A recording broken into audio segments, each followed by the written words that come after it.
You're watching the 7 o'clock news on CNC3. I'm Ria Rambali. I'm Kijan Haynes. I'm Jovan Ravello with sport. And I'm Sigoni Mohammed with your weather report. Let's study what's making the news tonight. Minister reveals Cal considers introducing unsubsidized flights on the air bridge where a seat could cost $1,000 return. THA threatens legal showdown over Pigeon Point fatal jet ski accident, warning that if it is sued, it will hold the central government liable. With the current municipal head sent on leave, Wayne Meister makes his return as head of the municipal police. In sport, it's silver for Chloe Fraser at the Caribbean Youth Table Tennis Championships in Santo Domingo. The atmosphere has been a bit restless lately. We take a look at what's happening out there in the full forecast. Top of the news. As government considers a proposal to introduce unsubsidized flights on the domestic air bridge, travelers could soon be paying close to $1,000 for a return trip to Tobago during peak periods on Caribbean Airlines. Now, currently, a round-trip ticket costs about $400 TT. Minister of Trade, Industry and Tourism Satyakama Maraj tells Guardian Media the proposal would see one morning and one evening flight operating without state subsidy, allowing passengers to secure guaranteed seats at market-based prices. He explains that the initiative is designed to improve reliability on the route while reducing financial losses incurred by Caribbean Airlines, which currently operates subsidized services. He adds government is also in discussions with external carriers to service the route. He says there's an interest in developing a dedicated service. People pay the rate. You want a flight tomorrow? You pay. Right, I think it was about $960 or $1,000 return, which is nothing, right? And but you have a secure seat, right? One in the morning, one in the evening, and if we need more, we put more. So unsubsidized flights? Unsubsidized, because as you know, when you have a subsidized flight, and Caribbean Airlines subsidizes it, the more flights they put on, the more money they lose. But they're happy to break even on a flight. Now, tomorrow, government will officially relocate passengers flying to Tobago at the Piarco International Airport through the international gates. The minister says he expects some adjustments to be made by the authorities and passengers alike. I'm not sure why they did it, but I think they did it for logistical purposes. Everything takes a little time. They thought about it very carefully, consulted everybody, and they thought that was the best approach to do it. I don't think it's going to be a problem. People will have a little time adjusting, just as sail clear. That's why we're doing the testing here. But once you get used to it, I think you'll find it an improvement. Meanwhile, in addition to air transport reforms, Maraj outlined plans to digitize arrival and departure forms within the maritime sector as well. Well, retired Director General of the Civil Aviation Authority, Ramesh Lachmadial, says he sees no issue with the introduction of unsubsidized peak hour flights between TNT, noting that current inter-island fares are already heavily subsidized and below market value. The important point is that the current fare is heavily subsidized. It's way below the market value. And if people are willing to pay the market value in the peak periods, I see nothing wrong with that. And economist Dr. Vanesh James says this move could be a practical way to improve access and efficiency in the domestic aviation system, but only if it is properly structured and based on data-driven policies. He also argues that the system must balance affordability with the reality that some passengers are willing and able to pay more for priority, access, and flexibility. This can be worked out. And let me just point out lastly that the Tobago, we have to calculate the amount of subsidy that we're paying in order to keep the seats at 400. In other words, you have to answer the question, what is the commercially viable rate, price for the tickets? Stricter rules and harsher penalties are coming for jet ski operators in Tobago. Today, the Assembly unanimously passed the revised Marine Park Bill, A move Chief Secretary Farley Augustine says is long overdue. Augustine told the legislature that the tragic death of 8-year-old Angelica Jogi earlier this month was not an isolated incident. He pointed out that reckless behavior on jet skis has continued even after her passing, with police failing to act on several complaints, including on the very day she was cremated. It would appear as though the TTPS refuses to engage those who are trespassing. Refuses to engage. And it's at this juncture I want to say that should anybody wish to sue the THA over any incident there, my instruction to all lawyers will be to go to court and ask that they sue the Attorney General and the central government. Under the new law, inspectors will be hired by the Assembly with powers to stop, search, and even arrest operators who break the rules. Permits will be mandatory, and jet skis will have to move at minimum speed while crossing the park. That's the biggest difference. Right now, we have signs on the beach. We have policy. And you know what? They just keep operators saying among themselves, well, the most they could do is talk to me. They can't do nothing. They're testing me. They're saying they can't do nothing. Augustine says he's been assured by the Prime Minister that the bill will reach Parliament within the next 2 to 3 weeks. And the People's National Movement is denying responsibility for the 5-year delay in bringing the Marine Park Bill to Parliament. Prime Minister Kamala Persad-Bissessar criticized the former government last Friday in Parliament about the recent jet ski tragedy in Pigeon Point. She said the PNM left the 2020 bill, which was passed by the Tobago House of Assembly, in abeyance. However, former government business leader Camille Robinson-Regis blamed the delay on the change of administration in the THA. She said the bill was a PNM policy and the government was not aware if the then PDP Assembly would back it.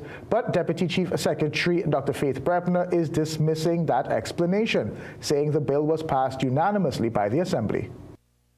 Since coming into office in December 2021, the PNM-led central government, as far as I'm aware, did not reach out to the Tobago House of Assembly to determine whether we still held firm to the tenants or we still held firm to the policy as espoused by that bill.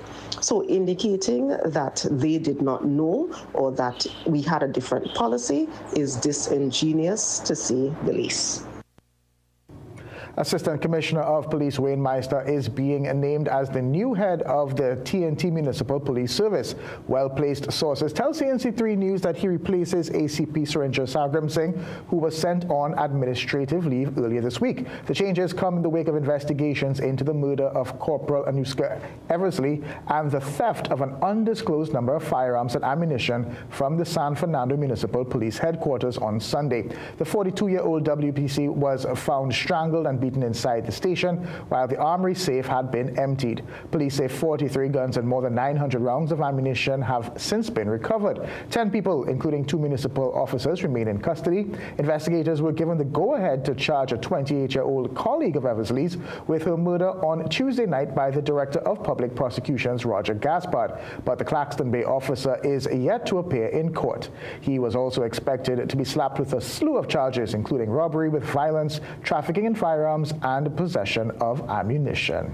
Despite the Prime Minister's suggestion that the head of the municipal police failed to address a culture of corruption, the letter directing ACP Surendra Sagram Singh to proceed on administrative leave makes no mention of misconduct or liability on his part.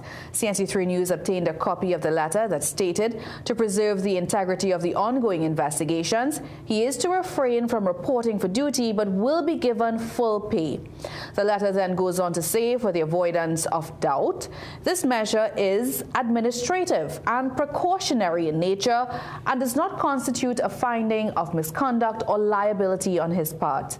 But yesterday, the Prime Minister said that for at least 8 months, Sagram Singh failed to properly supervise the municipal police under his stewardship.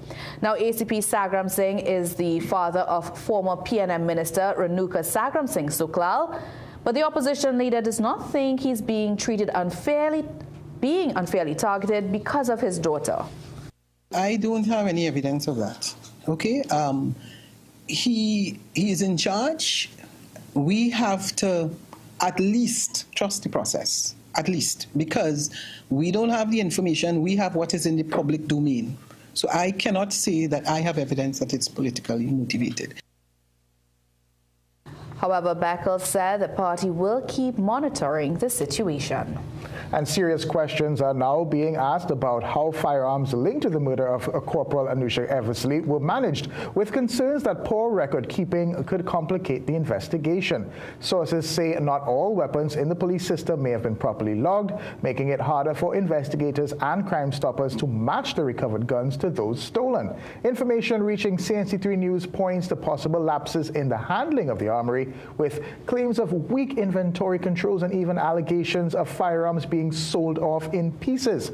Some sources believe Corporal Eversley's killing may be tied to her refusal to take part in such activity. Authorities have not yet addressed whether deeper structural failures played a role, nor can they confirm how many guns and ammunition were stolen during the deadly incident. Relatives of WPC Anushka Eversley say they are saddened by allegations that have surfaced. Uncle Wendell Eversley described the mother of three as loving and bright, questioning why she was never caught if claims of misconduct were in fact true. He says lawyers are reviewing a newspaper report linking her to criminal activity. Outside the Parliament today, Wendell Eversley read a letter from Anushka's brother, urging compassion for the grieving and traumatized family. It has reached a point now where it must be said enough is enough. Attacking a dead person who isn't here to defend themselves, who die in such a heinous manner, is heartless, vile, despicable, and utterly shameful. Spare a thought for grieving family.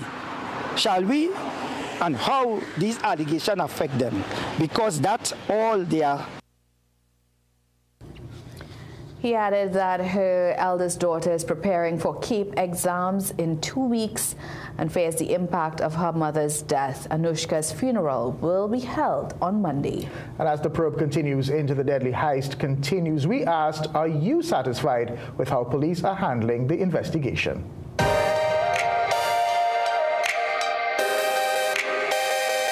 So far with the investigation going on stuff, you have to leave it up to the cops. Nobody can really say anything until the investigation finish. Although people just have the ideas how it does go on, but you just have to be a little patient with it, unfortunately. That happened, the lady lost her life and stuff. But yes, I'm satisfied with the way it's going so far. No, I'm not satisfied. Because I feel more can be done towards the situation, as in maybe it seems that only one person was arrested. But I feel that yes, a deeper hole than what's showing right now. So I think thus far I'm satisfied of the efforts, everything that was done to get back everything that was stolen. To be honest, yes, I am, but I think that they need to put a little more effort into it to try and recover, to get back most of the guns from off the streets, because the murder toll is not very nice. To be honest with you, to comment on that, do enough. 3/4 of the police officers are corrupted. So how the ones who recover, maybe the good ones, but what about the ones who are underneath?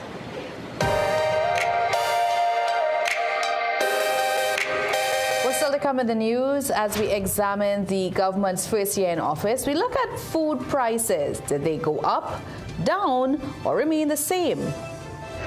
With Amplia reportedly hemorrhaging cash, government orders probe flagging serious financial concerns. Coming up in sport, Junior netball champions implore the nation to lend their support all year round.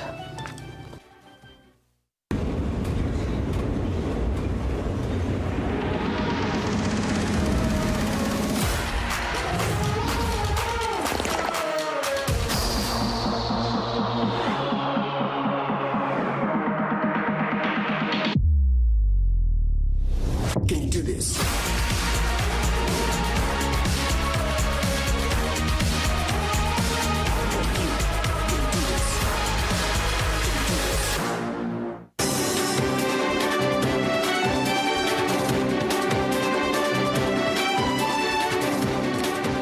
welcome back. Has the cost of groceries really changed over the last year following the UNC government's commitment to address the rising cost of living? We put that question to the test, comparing the exact same basket of food items from April 2025 to April 2026. The results may surprise you.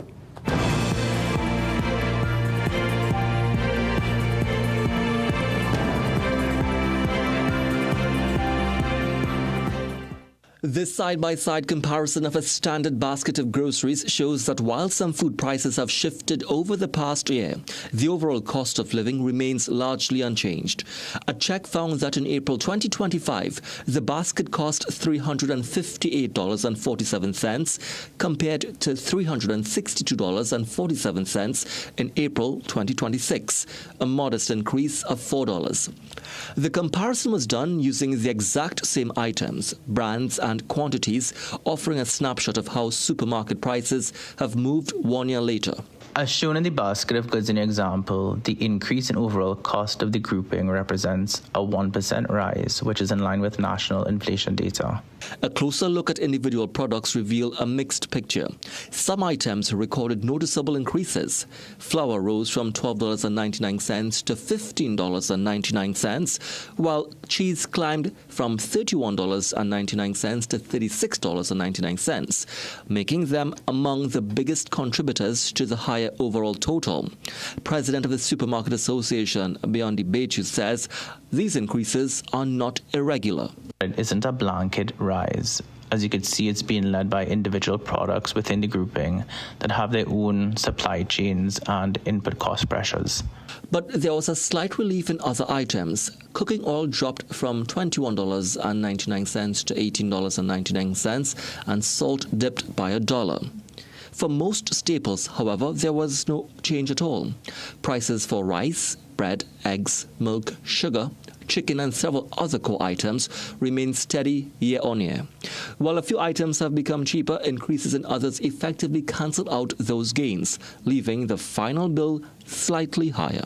We would have noticed a reduction in brand loyalty over the past decade with the advent of new brands both locally and coming in from abroad, where consumers are shifting based on price, sometimes price sensitivity, from the brands that they would have historically bought, understanding that the quality of new products coming in as well represent a similar quality or a higher standard than they would have previously thought. Last October, the government in its first budget announced the removal of value-added tax from several food items to reduce the cost of living. Among the zero-rated items were local produce, table salt, cocoa products, and various condiments. Bechu, however, notes that a major shift in consumer behavior has been recorded in the alcohol category following a doubling of excise duties, with persons opting for cheaper alternative brands. The findings come nearly 1 year after the change in government, at a time when the cost of living continues to dominate public concern. Responding to questions from CNC3 News, Agriculture Minister Ravi Rajaram outlined a series of measures aimed at stabilizing prices, including expanded farmer engagement, increased access to agricultural inputs, and new crop production initiatives targeting commodities such as soybean and corn. According to him, the ministry is set to roll out approximately 35 training programs this year, expected to benefit around 20,000 farmers and agro-entrepreneurs, with a focus on improving productivity and sustainability. Jesse Ramdale, CNC3 News.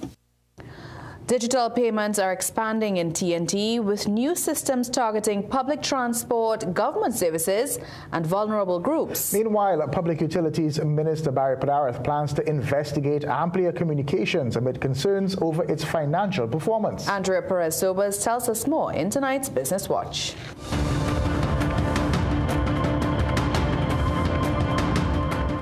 The National Payments Innovation Company is rolling out a suite of digital solutions aimed at modernizing how citizens interact with government services and everyday transactions.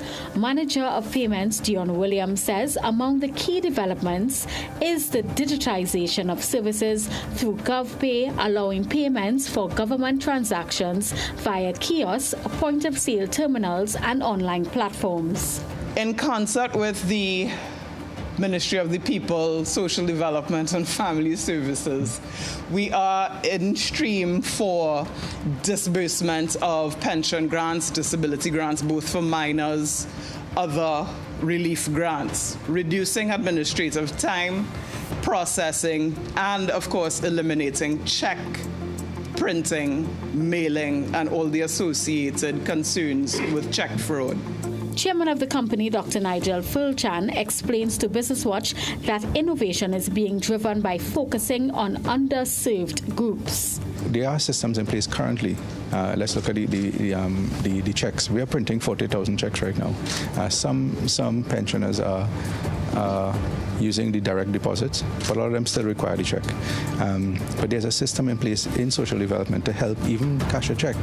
These initiatives form part of a broader digital push with Citizen AI launching today to make TNT the first Caribbean nation with universal AI access.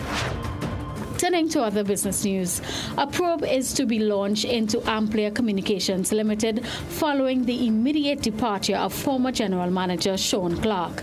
Public Utilities Minister Barry Padarath, speaking to reporters on Thursday at the PowerGen Annual Special Children's Sports Day in Penal, says the findings of the investigation will determine the company's future direction. Amplia was allowed to access a loan from TSCT of $300 million.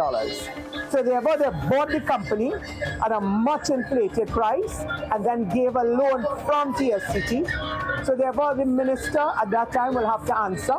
There will have to be an investigation into this matter, and therefore that is why the necessary steps are now being taken to bring some sort of sanity to what is happening at Amplia. Amplia confirmed to Business Watch on Wednesday that Bridget Rattan has been appointed acting general manager effective last Thursday. And now for a look at today's energy and foreign exchange prices. Andrea Perez Sobers, CNC3 Business Watch.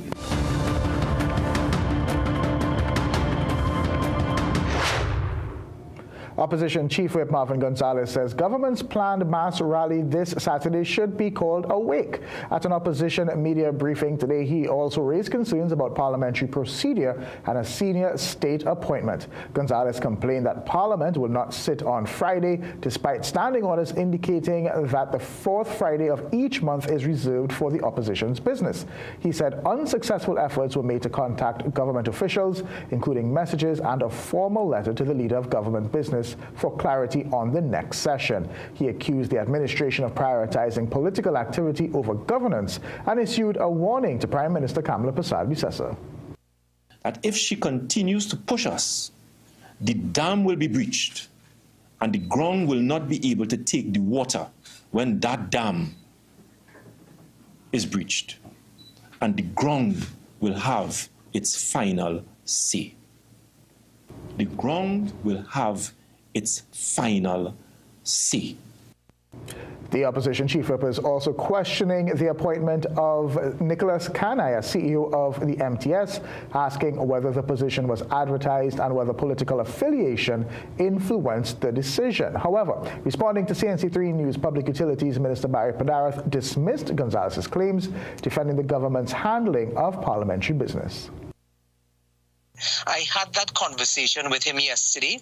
I informed him it was a very cordial conversation. He told me that he understood in the circumstances, and I told him my caucus is meeting today, Thursday, ahead of cabinet, and I would share with him once I have some direction from my caucus in terms of when next we will sit and on what date the opposition will have their private members day. As I've indicated before, this is not unusual.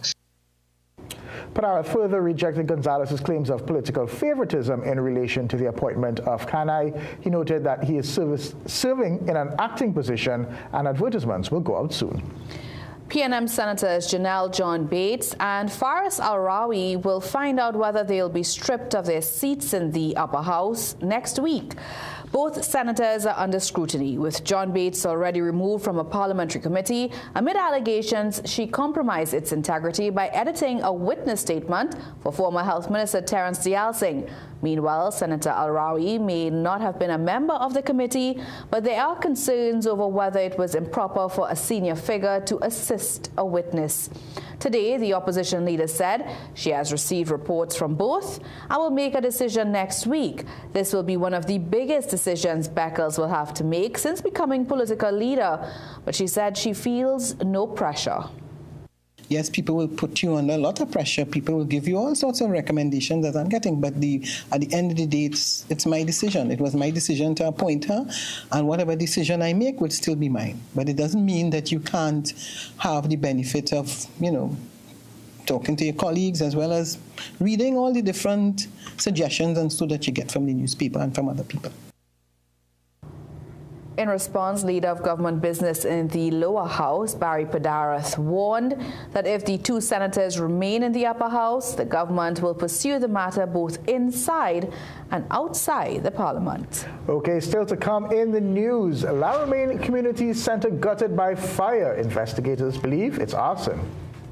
Still to come, why marine users should stay alert as we push toward the weekend.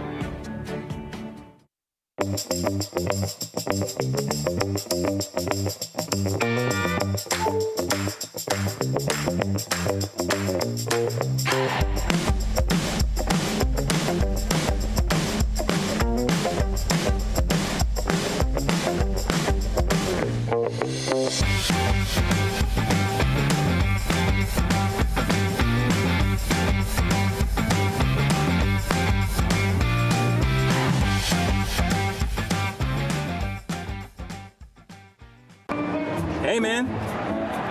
Where are you? Okay. He said 5 minutes. Anyone want dessert? Maybe he's stuck at the office? Surprise! Not yet, Carl. Bro, I'm literally at the altar right now. Relax. I'm almost there. We're like the friend who isn't always late. You have the rings. CG United. Good like that. Ever since I started wearing hands-free Glide Step Skechers Sleep-ins, my other shoes are useless. With Skechers Sleep-ins, I just step in and they're on. Try Skechers Sleep-ins. Start your day with a smile that shines. Introducing Vico Vajradante Herbal Toothpaste, formulated for a deep clean and lasting freshness. Packed with whitening power, it removes stains, protects, and prevents against cavities, so your smile stays healthy and radiant. Available in fennel, cinnamon, and the sugar-free flavors. Agents Modern Craven Enterprises Limited. Available at all Pennywise stores, pharmacies, supermarkets, and cosmetic counters. Look for our logo on genuine Vico products. KC Ginger Mint, your trusted and natural wellness. Now with more healthier options. KC Ginger Mint with honey and lime, KC Ginger Mint with orange, and KC Ginger Mint with lemon. KC Ginger, honey, lemon, lime, and orange. Natural and trusted for generations for soothing sore throats, aid digestion, and boost immunity. Get your new KC Candy Ginger Mint Extended Range today and breathe naturally.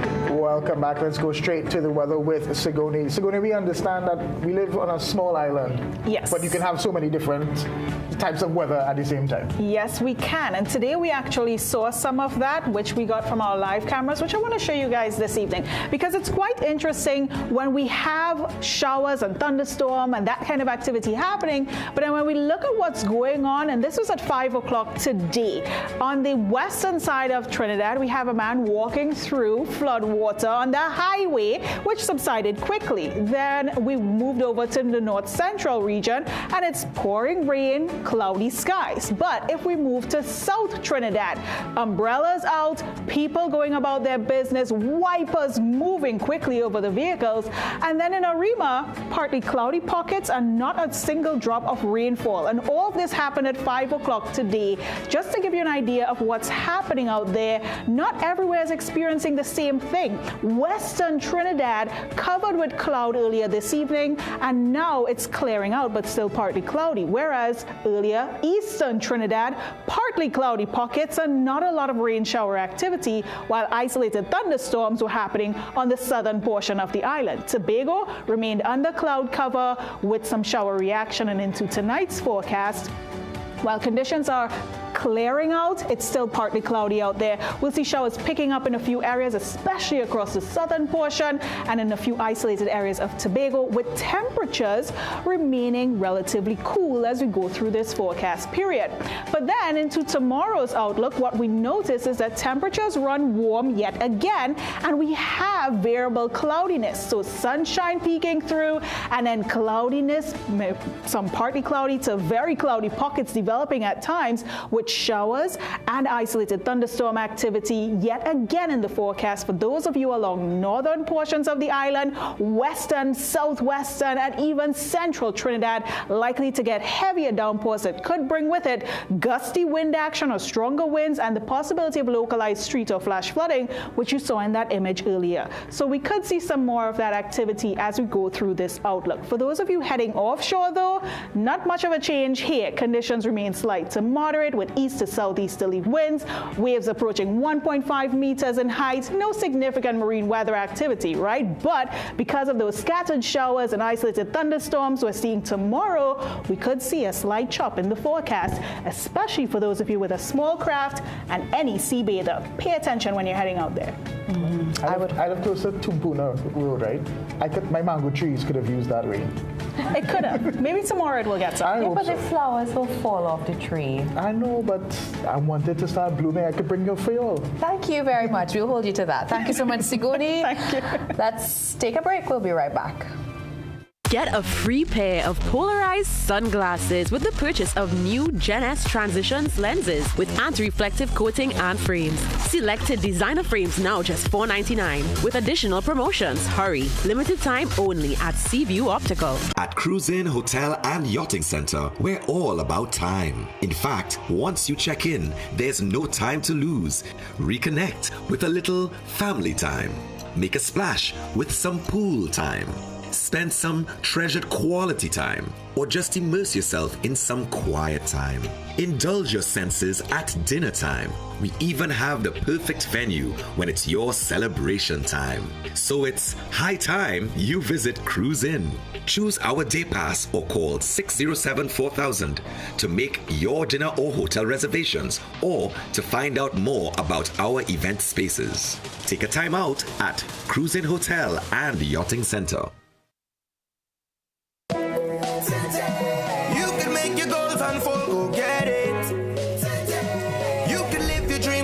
Let's do this.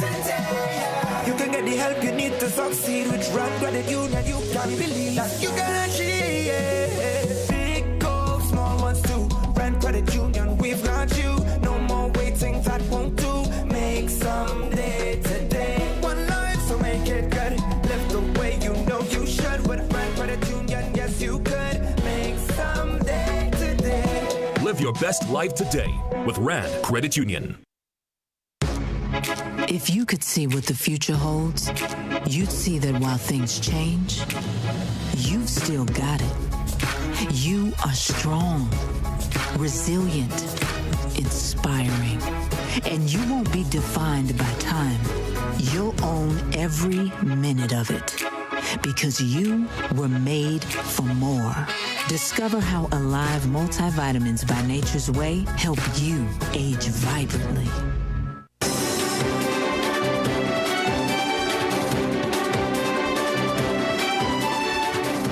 Laventil East Mova MP Christian Birchwood says Sunday's quadruple murder along Lady Young Road underscores deepening concerns about the state of crime despite the ongoing state of emergency. At an opposition media briefing this morning, Birchwood also referenced recent violence in other parts of the country, including the killing of WPC Anushka Eversley. He said the growing pattern of brutality highlights the urgent need for a more effective and holistic response to crime, calling calling for justice. Birchwood insisted that those responsible for the killings must face the full brunt of the law. He also urged a critical examination of the systems that have allowed such acts to occur.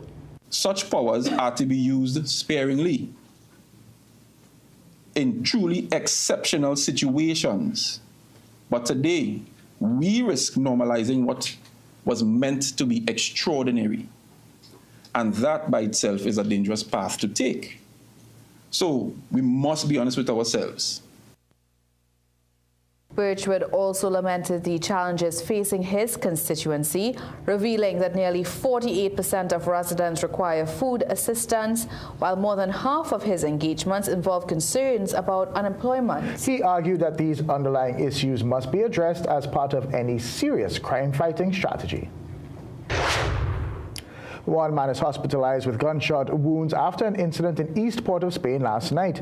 Police say the victim was driving along Calvary Hill around 10 p.m. after dropping off a woman when he heard gunshots. He drove off, but near the Mango Rose traffic lights, he felt a burning sensation in his back. The man went to the Besson Street police station to report the incident and was later taken to hospital. And police are investigating a bizarre shooting at a fast food outlet in La Romaine on Tuesday night. Officers say a 49-year-old man was at the KFC drive-thru at Gulfview around 7:15 p.m. when his belt buckle snapped, causing his pants to fall. As he tried to grab his licensed firearm, a sig-sauer pistol tucked into his waist discharged. He was hit on his left foot. The man drove himself to the San Fernando General Hospital, where he was treated and kept for observation. His weapon was seized pending the outcome of the investigation.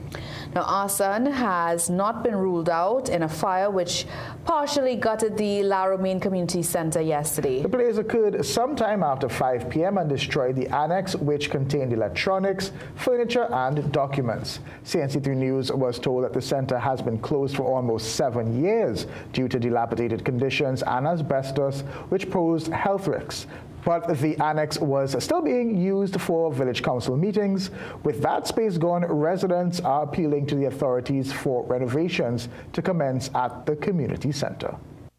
The MP came last year and he promised us that he would do all in his power to have it running and going. So I plead with the MP again to come forward and see what best he can do to have the center renovated and up and running for the general public. Now, in the interim, she says the council will now have to host their meetings on the basketball court. Meanwhile, the police and fire services are continuing investigations into the cause of the blaze. All right, well, sports is up next, and we've got a classic from Colin. Jovan? That's right. Real Canby Mount Pleasant shows no fear as they compound the Army's troubles in the Premier League's second tier. And it's 50 days to the 2026 FIFA World Cup. We've got some updates when sport returns. Plumbing problems? Don't guess. Call Plumbing Solutions at 628-4646. Proud to be serving Trinidad and Tobago for over 20 years. We do it all. Maintenance and repairs, new construction, sewer lines, inspection, drain cleaning, leak detection. We are licensed and insured, so call Plumbing Solutions at 628-4646. Broken! Ever since I started wearing hands-free glide step Skechers Sleep-ins, my other shoes are useless. With Skechers Sleep-ins, I just step in and they're on. Try Skechers Sleep-ins. You can make your goals unfold, go get it. You can live your dream, join the team, let's do this. You can get the help you need to succeed with Run Credit Union. You can believe that you can achieve big goals, small ones too. Run Credit Union, we've got you. No more waiting, that won't do. Make someday today. One life, so make it good. Live the way you know you should. With Run Credit Union, yes you could. Make someday today. Live your best life today with Rand Credit Union.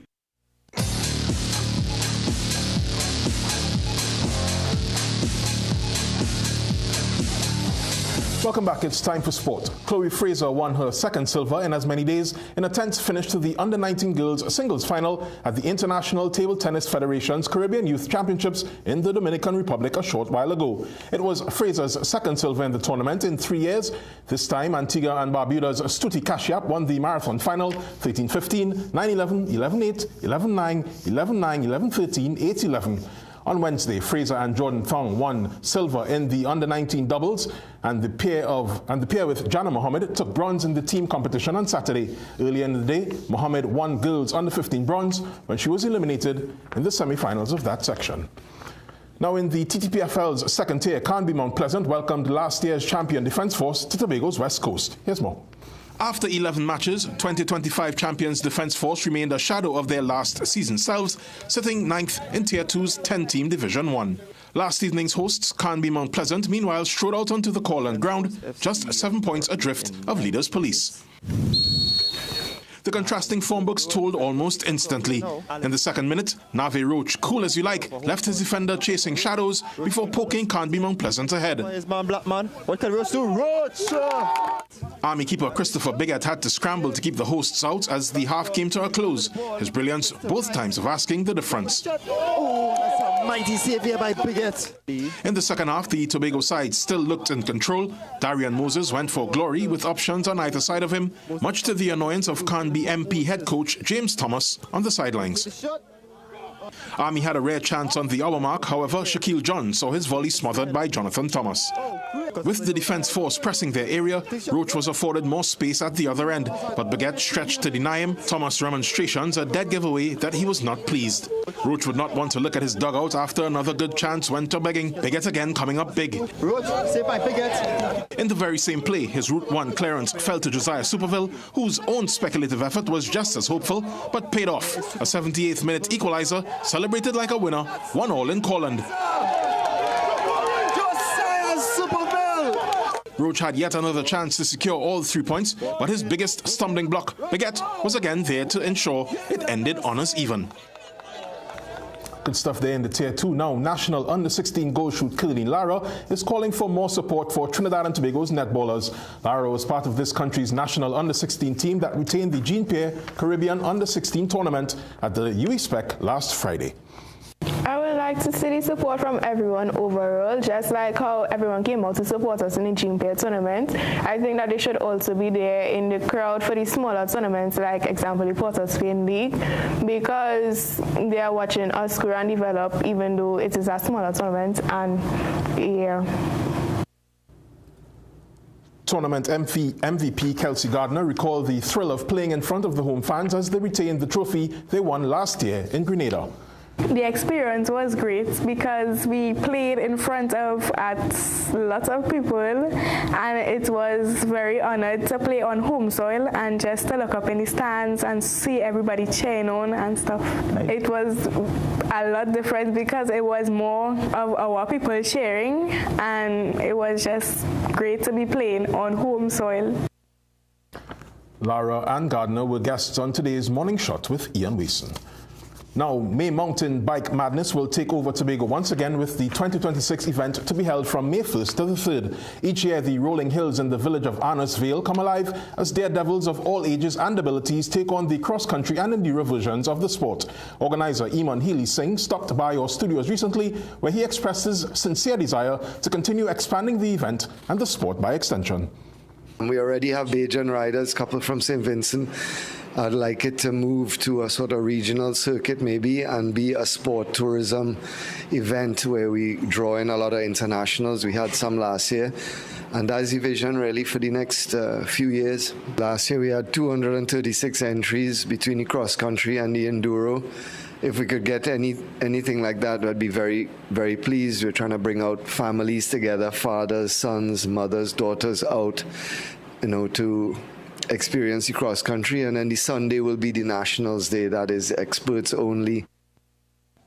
Through his charity Life is a Cycle, Healy Singh continues his outreach for young athletes using the attraction of a competitive avenue to encourage self-expression.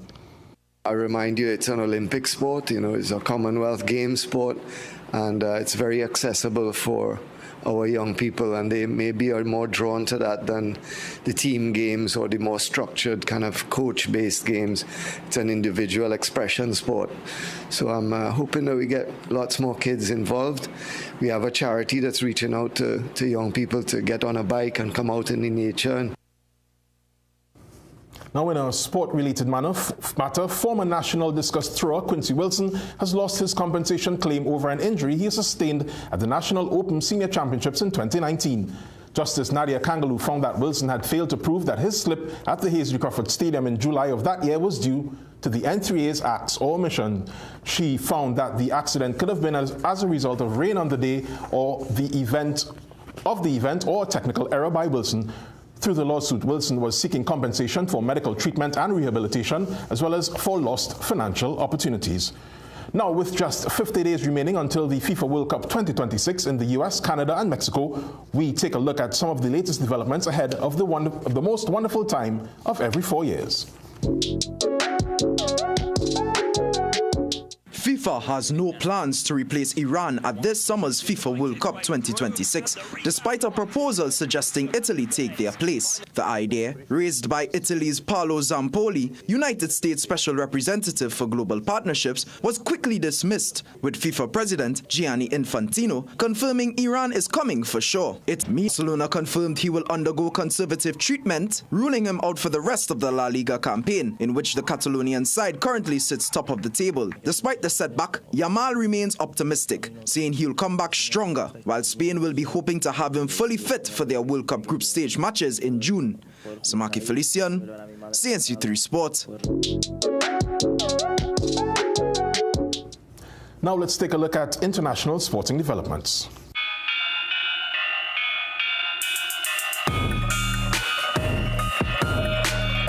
Starting with IPL action, Chennai Super Kings produced an all-round solid display to thrash Mumbai Indians by 103 runs in their Indian Premier League clash earlier today. Sanju Samson starred with a magnificent unbeaten 101 or 54 balls, smashing 10 fours and 6 sixes to power CSK to 207 for 6. In reply, Mumbai collapsed early, losing 3 wickets inside 3 overs. Despite 37 runs from Tilak Varma, they were bowled out for just 104 in 19 overs. TNT's Akil Hussain led the charge with the ball, taking 4 for 17 as CSK sealed their biggest ever win over Mumbai. In the NBA playoffs, Shai Gilgeous-Alexander delivered a standout performance with 37 points and 9 assists as the Oklahoma City Thunder defeated the Phoenix Suns 120-107 to take a 2-0 lead in Game 2 of their Western Conference first-round series. Fresh off receiving the NBA Clutch Player of the Year award, Gilgeous-Alexander helped the Thunder pull away with an impressive third quarter, building a lead as large as 26 points to secure the win. Game 3 takes place on Saturday in Phoenix. And at the Boston Marathon on April 20th, a powerful moment of sportsmanship stole the spotlight as 2 runners gave up personal bests to help a struggling competitor reach the finish line. Aaron Beggs was the first to stop after AJ Haridas collapsed just meters from the finish. As Haridas struggled to stand, Robson de Oliveira joined in, and together they supported him across the line. Defending champion Kenya's John Correa took top honors in the men's division, clocking 2 hours, 1 minute and 52 seconds, while fellow Kenyan Sharon Lokedi also defended her title in the women's division in 2 hours, 18 minutes and 51 seconds. Samaki Felician, CNC3 Sport. Thanks, Samaki. Now, come let we go to Tobago for tonight's Sport High.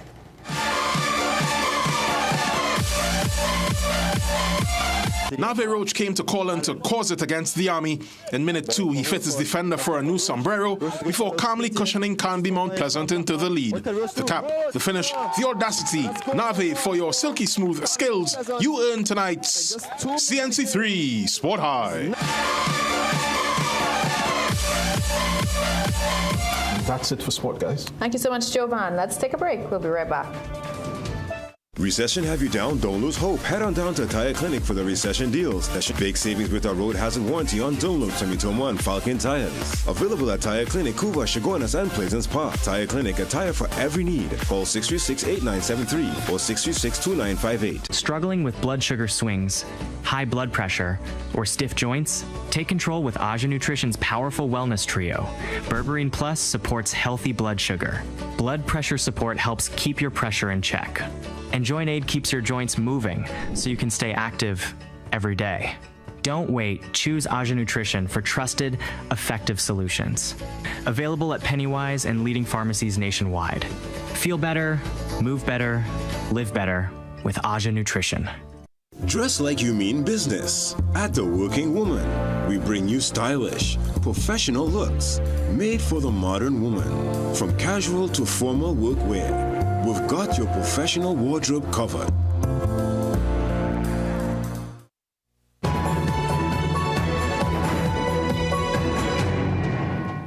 The White House has accused China of copying American artificial intelligence technology. Today, the head of the White House Office of Science and Technology Policy released a memo. He accused foreign entities, primarily based in China, of running industrial-scale campaigns to steal American AI.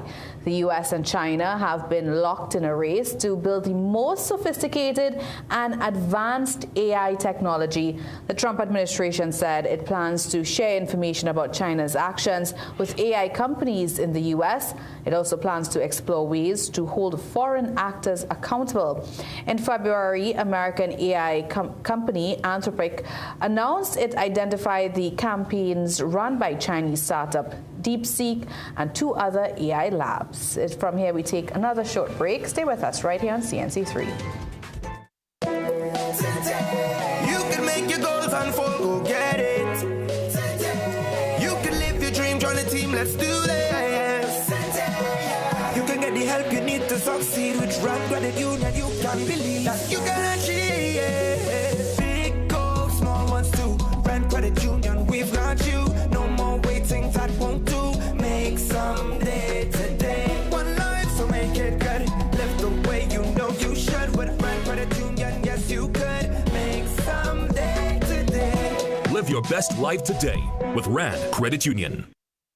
Attention all bakers, doubles vendors, and roti makers. Try our high-quality bromate-free, all-purpose, and whole wheat flour. Low price and conveniently packaged in 2 pounds, 2 kg, 10 kg, and 25 kg bags. For wholesale and retail prices, contact Shiklisho Limited at 665-3336 or 480-8715 or visit us at Warrenville, Canupia. Shiklisho Limited, quality you can trust.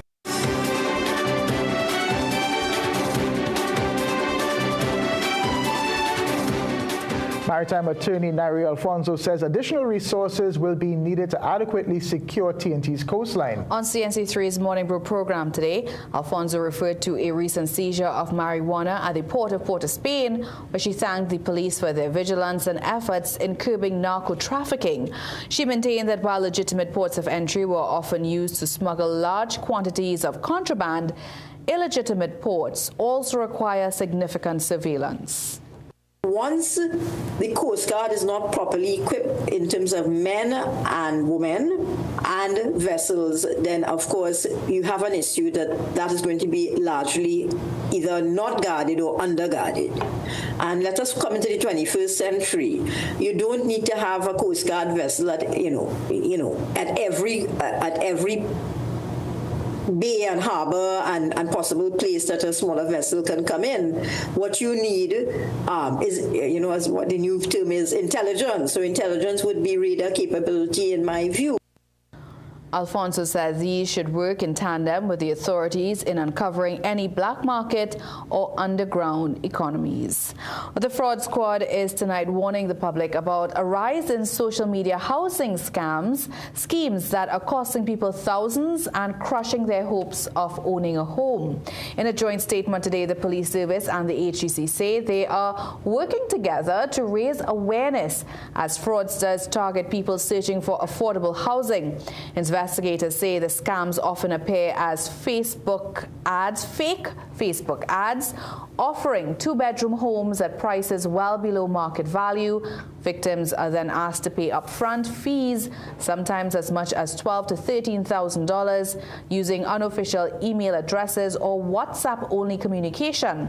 In many cases, scammers apply pressure, claiming limited units are available. Authorities are urging the public do not make payments to anyone promising to fast-track housing applications. Always verify information through the HDC's official channels and report any suspicious activity to the fraud squad. Now, if you've ever been frustrated by reckless maxi-taxi drivers on the priority bus route, the Ministry of Transport now wants to hear from you. A new complaints hotline has been launched to crack down on dangerous driving, from speeding and risky overtaking to behavior that puts passengers and pedestrians at risk. Members of the public can call the number on your screen to lodge reports. Officials are asking callers to provide clear details, including the vehicle's registration number, route location, and time of the incident, so complaints can be properly investigated. The ministry says this initiative is part of its ongoing push to improve road safety and hold public transport operators accountable. In an age where reading for pleasure in your free time is on the decline, Caribbean content creator Cindy Allman is on a mission to turn the page on declining reading habits and inspire a new generation of readers. Using her platform, she not only spotlights Caribbean stories, but also Caribbean authors. Angelo Jedediah and Joel Phillip have more. Among the many influencers reviewing the latest food, fashion, and trends, Jamaican-born content creator Cindy Allman is among a special group directing the spotlight to something else: books. They are called bookfluencers, and their goal is simple: to get you reading. Cindy's social media account, @BookOfSins, has attracted over 100,000 followers, which to Cindy is no surprise. I think we're all shaped by the same books: Green Day by the River, Miguel Street, The Schoolmaster, Escape to Last Man Peak, all the English literature that we would have read, White Sargasso Sea. They're like, oh, okay, cool. Like, this is how I would have been shaped through my early years reading Caribbean literature. Cindy has been on a mission to create a safe space for book enthusiasts, while also encouraging persons to read more. She even has her own Book of Sins bookshelf library at Upper Crust Cafe in St. James, where some of her recommendations of Caribbean literary works are on display. But it goes beyond buying a book. It's about finding community. I have a book club that's been meeting for the last 8 years. Like, we have book clubbers all over the world and in the Caribbean, in Trinidad. A lot of people aren't reading, and if people are taking the time every month to read a book and show up to book club to discuss that book, I really do have to cherish that. Her Book of Sins reading retreat excursions bring book lovers to different Caribbean countries, where they read, connect, and experience the very places featured in the stories. And for those of us who haven't yet discovered the joy of reading or looking to get back into the habit, well, Cindy has this tip. I always say, start with a collection of short stories. It's always good because you can jump in and out. If you don't like how a story is going, you can skip it, go to the next story, but it kind of like gives you the oomph to continue. And as for local recommendations, I think Trini's should be reading Ingrid Passard. I think they should be reading Celeste Mohammed. They should be reading Brian McIver, Kevin Jared Hussain, Lisa. This entire stack right here, these are the authors you should be reading. If you're in Trinidad and you're like, I want to read something that reflects my life, that reflects my culture, these are the list of books that I would say you should start with. Read more, read widely, and don't forget to read Caribbean. Angelo Jedediah, CNC3 News. Yeah, and don't forget to read our newspaper as well, the Trinidad Guardian. But no, on a serious note though, I would love to get back into the habit of reading books. I feel like from reading the newspaper and reading news all day, I just become so mentally tired. So to pick up a book becomes difficult, but I'd love to resume that habit. Ironically, I started a book about a month ago, I can't finish it yet, about the lack of reading creating a new dark age You know, in the dark ages before the Renaissance, where people weren't too bright.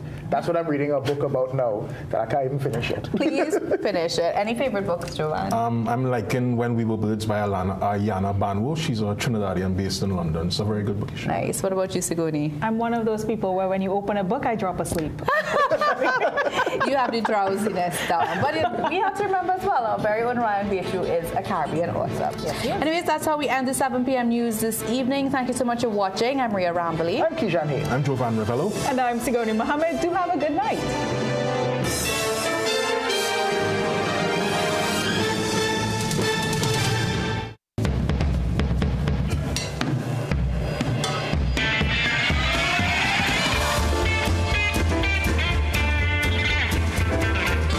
You're watching CNC3.